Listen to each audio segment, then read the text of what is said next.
Hi everyone, this is Debbie from Organic Oasis in California Zone 9B.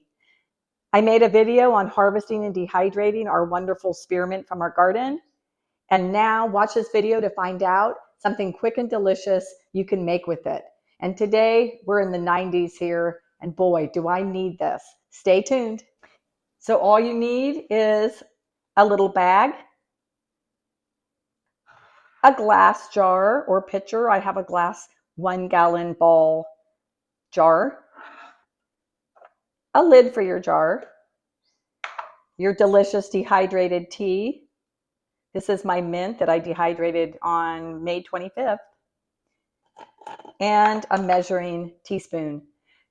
Today, I'm going to go make some sun-dried tea, and I'm going to use this mint, and I'm just going to put in 1 teaspoon per cup.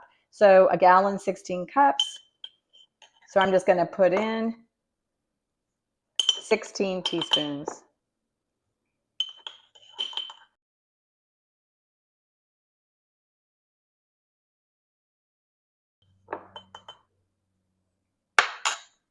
Close up your bag.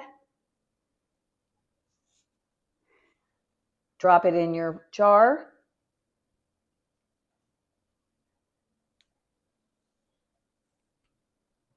Set it outside in the sun, somewhere where it won't get knocked over or messed with by your pets or children. Wait about 3 to 4 hours and your sun tea should be ready to drink. Just pour a glass, add ice, and enjoy.